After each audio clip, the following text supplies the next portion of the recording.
Hello everyone, welcome back to my channel.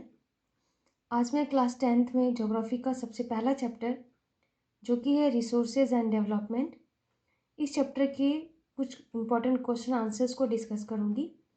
ये question answer short answer questions हैं जो कि जनरली 1 मार्क्स में आएंगे। तो बोर्ड एग्ज़ाम के लिए ये सारे क्वेश्चंस बहुत इंपॉर्टेंट हैं। इन क्वेश्चन के साथ साथ मैं आंसर्स भी डिस्कस करते जाऊँगी। तो चलिए देखते हैं सबसे पहला क्वेश्चन क्या है। सबसे पहला क्वेश्चन है, what do you understand by resource, give examples.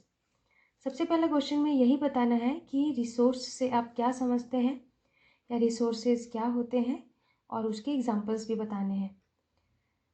तो इसका आंसर हो जाएगा कि everything available in our environment which can be use to satisfy our needs is called a resource. हमारे इन्वायरमेंट में जो भी चीज़ें अवेलेबल हैं जो कि हमारी ज़रूरत को पूरी करती हैं, हमारे नीड्स को सेटिस्फाई करती हैं, तो वो सारी चीज़ें हो जाएंगी रिसोर्सेज। रिसोर्सेज का मतलब यही हुआ कि वो सारी चीज़ें जो हमारी ज़रूरत को पूरा करती हैं। इसका एग्जाम्पल हो जाएगा मिनरल्स, फॉरेस्ट, फॉसल फ्यूल्स, ये सारे एग्जाम्पल्स हैं। अगर इसका नॉर्मली हम समझें तो जैसे कि हम जिस पेन से लिख रहे हैं, जिस कॉपी पे लिख रहे हैं, तो वो भी एक तरह से हमारे लिए रिसोर्स है क्योंकि वो हमारे नीड को फुलफ़िल कर रहा है। तो यहाँ पे हमने इन्वायरमेंट के इसमें लिखा है, तो इसका एग्जांपल हमने लिखा है कि mineral, forest and fossil fuels. तो ये सारी चीज़ें हो जाएंगी रिसोर्स। नेक्स्ट क्वेश्चन ये है, which soil is also known as cotton soil. किस सॉइल को कॉटन सॉइल के नाम से भी जाना जाता है। तो इसका आंसर हो जाएगा black soil. Black soil is also known as cotton soil. Black soil को कॉटन सॉइल भी कहा जाता है क्योंकि ब्लैक सॉइल में कॉटन को ग्रो किया जाता है। कॉटन ग्रो करने के लिए ब्लैक सॉइल ही सबसे अच्छा सॉइल होता है, इसलिए ब्लैक सॉइल को कॉटन सॉइल के नाम से भी जाना जाता है। तो नेक्स्ट क्वेश्चन देखते हैं कि नेक्स्ट क्वेश्चन है कि व्हाट इज़ खादर। खादर एंड बंगर जो होते हैं ये एलोवियल सॉइल के दो टाइप्स हैं। अगर अकॉर्डिंग टू एज देखें, एलोवियल सॉइल को दो टाइप में क्लासीफाई किया गया है, एक खादर और एक बंगर। तो जो न्यू एलोवियल सॉइल्स हैं उन्हें खादर कहा जाएगा और जो ओल्ड एलुवियल सॉइल्स हैं उन्हें बंगर कहा जाता है। तो ये एलुवियल सॉइल के एज के अकॉर्डिंग उनको टू टाइप्स में बांटा हुआ है। तो ये हो गया इसका आंसर। अब हम देखेंगे नेक्स्ट क्वेश्चन। तो नेक्स्ट क्वेश्चन ये है, what is the most widely spread and important soil in India.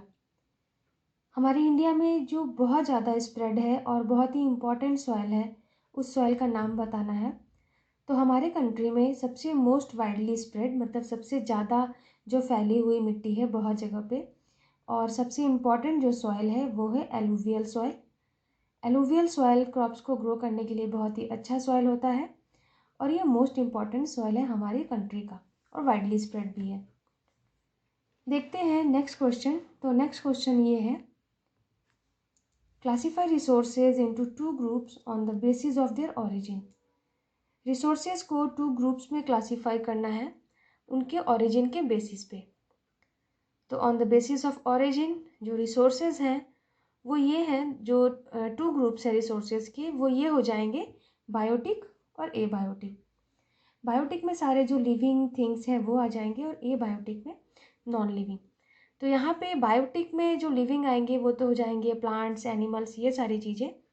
लेकिन एबायोटिक में नॉन लिविंग का अगर आपको एग्जाम्पल लिखना है तो इसमें नॉन लिविंग का हम एग्जाम्पल लिखेंगे, जैसे कि हो गया माउंटेन, रिवर, ये सारी चीज़ें जो कि नेचर ने हमें दी है।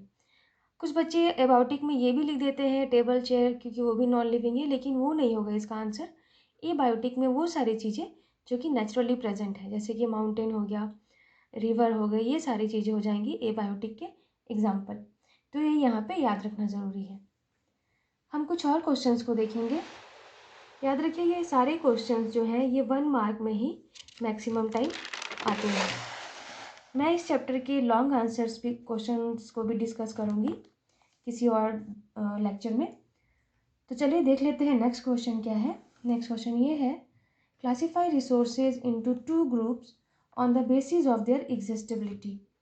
एग्जिस्टिबिलिटी के हिसाब से जो रिसोर्सेज हैं उन्हें हमें 2 ग्रुप में क्लासीफाई करना है। तो ऑन द बेसिस ऑफ एग्जिस्टिबिलिटी जो रिसोर्सेज हैं 2 ग्रुप्स में वो हो जाएंगे रिन्यूएबल एंड नॉन रिन्यूएबल। तो जो रिन्यूएबल रिसोर्स है वो जल्दी रिन्यू हो जाते हैं, लेकिन नॉन रिन्यूएबल रिसोर्सेज रिन्यू नहीं हो पाते हैं। तो ये हो गया इनका 2 groups, renewable and non renewable, on the basis of their exhaustibility के हिसाब से। नेक्स्ट क्वेश्चन है, name 3 states where black soil is found in India. ऐसे किसी 3 स्टेट्स के नाम लिखने हैं, जो हमारे इंडिया में 3 स्टेट्स के नाम लिखने हैं जहाँ पे कि ब्लैक सॉइल मिलता है। तो हमारी कंट्री में black soil Maharashtra, western Madhya Pradesh और गुजरात, ये तीनों स्टेट्स में ब्लैक सॉइल मिलता है। और ब्लैक सॉइल का एक नाम तो मैंने पहले डिस्कस कर दिया कि इसे कॉटन सॉइल भी कहा जाता है, लेकिन ब्लैक सॉइल को रेगुर सॉइल भी कहते हैं, तो ये भी याद रखना है। ये भी कभी कभी 1 मार्क्स में आ जाता है।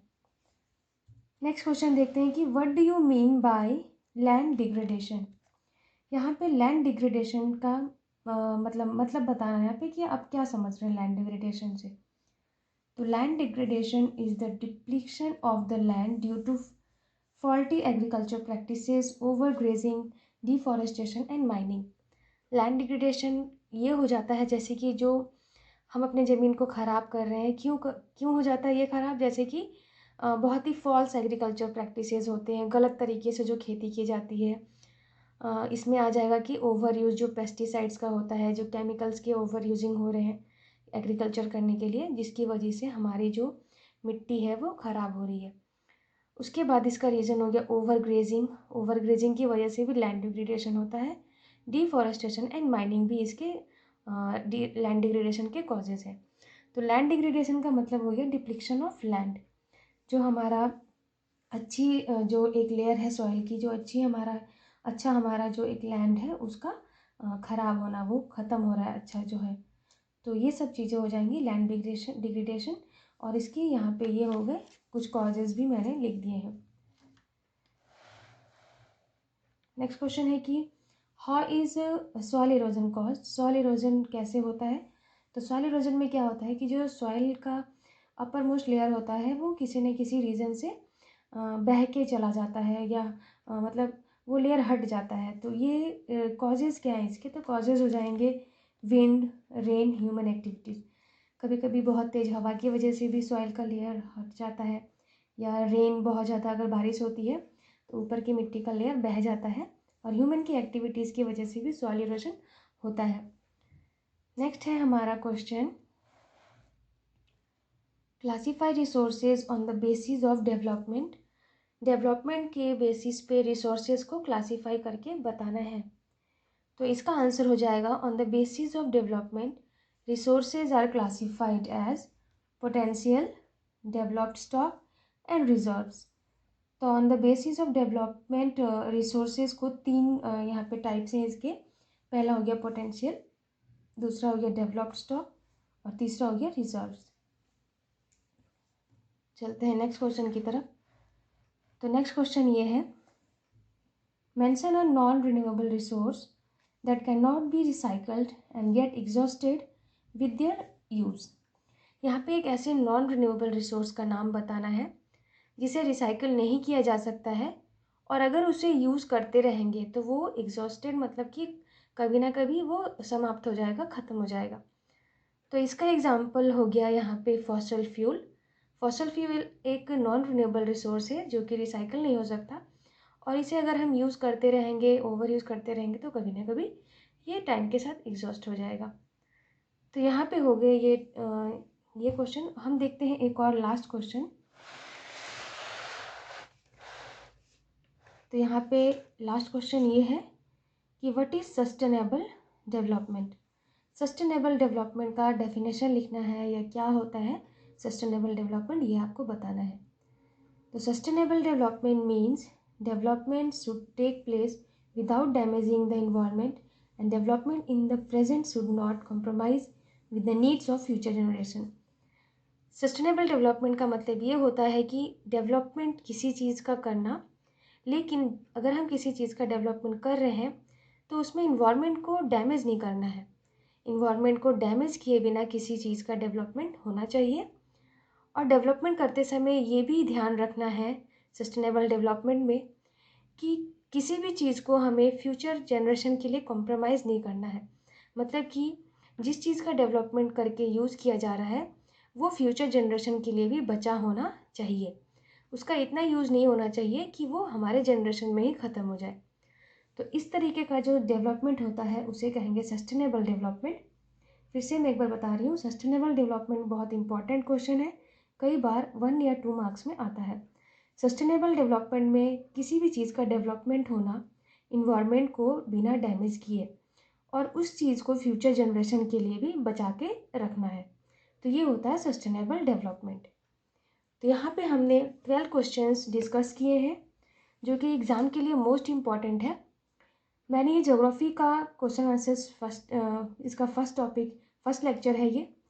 मैं अब ज्योग्राफी के भी बहुत सारे जो चैप्टर्स हैं उन सब के क्वेश्चन आंसर्स भी लेके आऊँगी। तो उम्मीद है आपको आज के सारे क्वेश्चन आंसर अच्छी तरीके से समझ में आए होंगे। इस चैप्टर की जो लॉन्ग आंसर्स हैं, जो लॉन्ग क्वेश्चंस आते हैं एग्ज़ाम में, मैं उन्हें भी किसी न किसी लेक्चर में ज़रूर डिस्कस करूँगी। तो फिर मिलेंगे हम नेक्स्ट लेक्चर में कुछ और टॉपिक्स के साथ।